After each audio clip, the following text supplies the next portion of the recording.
Olá, pessoal, bom dia. Dando continuidade às nossas aulas, agora a gente vai falar sobre os conversores e como é que eles atuam na redução do consumo de energia elétrica. Então, vamos lá. Primeira coisa que eu quero que vocês frisem em relação aos motores. Quando a gente olha para o consumo de energia elétrica da nossa sociedade, a gente entende que tem setores que consomem mais que outros. Por exemplo, quando a gente compara um setor industrial com o setor residencial, quem gasta mais energia é o setor industrial. Isso porque a gente tem motores ali funcionando ao mesmo tempo ou em determinados períodos, mas é um consumo de energia bem maior. E aí o motor é o coração da indústria. E para que esse motor ele seja partido, para que esse motor ele saia da inércia e comece todo o processo de rotação, existem algumas partidas de motores. Então tem a partida direta, tem a partida estrela-triângulo, tem por meio de chaves compensadoras, tem a soft start, tem inversor de frequência, enfim. Tantas outras partidas que ficam responsáveis por partir o motor, ligá-lo, vamos dizer assim, e iniciar seu processo de rotação. Então, dentre essas partidas, o que elas têm em comum é reduzir a corrente de partida, que é altíssima. Ou seja, o sistema de proteção do motor, ele tem que entender e saber diferenciar, saber distinguir quando é uma partida, uma corrente de partida e quando é uma corrente de curto-circuito. Isso porque a corrente de partida ela é alta demais, ela pode chegar até 8 vezes maior que a corrente nominal. Isso é uma característica intrínseca aos motores, porque para que ele parta, né, para que ele comece o processo de rotação, ele precisa sair daquela inércia. Então, a corrente precisa ser alta para que o torque seja alto, para que ele saia dessa inércia inicial que ele está. E aí começa o processo de rotação e essa corrente ela começa a ser uma corrente nominal, uma corrente agradável para o motor. Então, existem algumas soluções, dentre elas eletrônicas, como soft starts e inversores de frequência, que estão sendo utilizados justamente para tentar reduzir essa corrente de partida. Não muito. Por quê? Essa corrente de partida ela nem pode estar alta, nem pode estar baixa. Se ela estiver alta demais, isso vai prejudicar todo o sistema do motor, né, as características físicas dele. Em relação, se ela estiver baixa, ele não vai conseguir atingir um torque para que comece o processo de rotação. Então, ela tem que estar adequada e esteja viável para o funcionamento adequado do motor. E aí, eu trouxe para vocês um circuito mostrando, né, um diagrama, mostrando uma partida de motor por meio do inversor de frequência. E aí, o inversor de frequência, eu quero que vocês entendam que ele vem por meio de, composto por um retificador, um banco de capacitores e uma parte eletrônica aqui, que é a chave semicondutora, né, que fica responsável por transformar de contínuo para alternado. Como assim, Romana? E o inversor de frequência vem um retificador.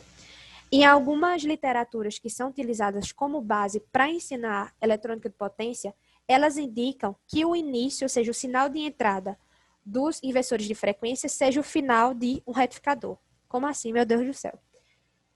O retificador, como vocês viram nas demais aulas, ele converte de alternado para contínuo.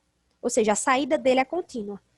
E a gente precisa que no inversor a entrada dele seja contínua, né? Então a gente pega a saída do retificador e alia a entrada desse inversor. Só que antes da gente aliar essa saída do retificador com a entrada do inversor, a gente coloca um banco de capacitores, ou seja, capacitores em paralelo com esse retificador. Por quê? O capacitor ele não permite uma variação brusca de tensão e a gente quer confirmar que ali aquele sinal de entrada para o inversor esteja de fato contínuo. Então, aquele sinal que estava ali no retificador pode estar contínuo, mas deve ter alguma variação. Então, o capacitor, essa parte do filtro capacitivo, ele não vai permitir essa variação e o sinal vai estar, de fato, contínuo para ir para o inversor. E aí sim, essa parte aqui, que são das chaves semicondutoras, é que vão ficar responsáveis por estar transformando, né, de contínuo para alternado, fazendo chaveamentos, realizando chaveamentos, até que seja convertido. E dentro desses inversores, vem acoplado a eles um elemento que fica responsável por transformar essa onda, que não é senoidal, né? Ela é alternada no tempo, mas ela é quadrada, deixar o mais próximo possível de uma onda senoidal, justamente para que não haja tantos harmônicos na rede. Então é isso, o inversor de frequência ele é formado por todas essas partes. E aí, pessoal, o que eu quero falar para vocês é que os motores, como eu falei anteriormente, né, que utilizam inversores de frequência para sua partida, A maioria dos desdobramentos, das consequências da utilização desses conversores de energia é por meio desses motores que partem, né, que utilizam o inversor de frequência para começar o seu processo de rotação. Então, dentre uma das aplicações são os sistemas de bombeamento, que também utilizam em seus motores inversores de frequência.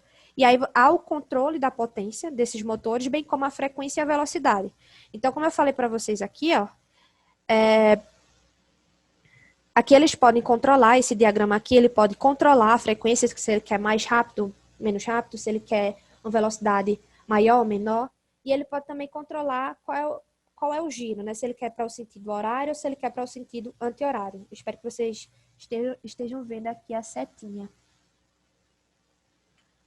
E aí os sistemas de bombeamento ficam responsáveis pela mesma coisa, né? E aí quando se olha para a economia e se compara um projeto que tem um inversor de frequência, né, para os motores e o que não tem, fica a economia de energia em torno de 10 a 50%, que é muito alto.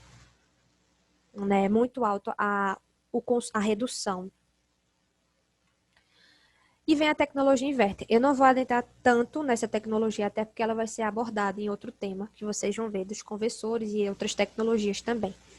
Mas só analisando esses textos aqui, é que o consumo de energia elétrica para eletrodomésticos que utilizam essa tecnologia inverter fica em torno de 40% a 60%. Então, tem sites que dizem que é 40%, tem sites que dizem que é 50%, tem sites que dizem que é 60%.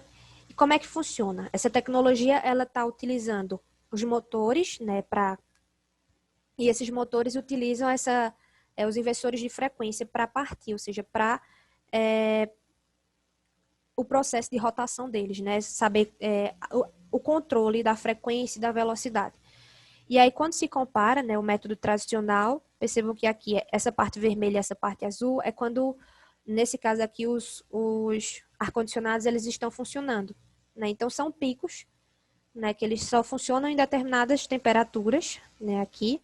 E aqui, por um bom tempo, né, para chegar até a temperatura ideal, né, que se pede, eles ficam desligados, que é essa parte cinza. Por enquanto que essa parte aqui em verde, essa curva aqui em verde, está relacionada ao inversor, ou seja, essa tecnologia inverte. Ou seja, eles suavizam, eles não ligam e desligam, eles ficam com uma curva constante e só utilizando ali o que está de fato necessário. Então é isso, pessoal. Qualquer dúvida que vocês venham a ter, podem deixar nos comentários. E as aplicações desses conversores e como é que eles reduzem o consumo de energia elétrica é exatamente essas. Né? A utilização de motores, como por exemplo, em esteiras, em bombeamentos, na parte de compressão, enfim. Na indústria como um todo, que utiliza, né, que está utilizando essa solução eletrônica também. Então é isso, pessoal. Qualquer dúvida, podem deixar nos comentários.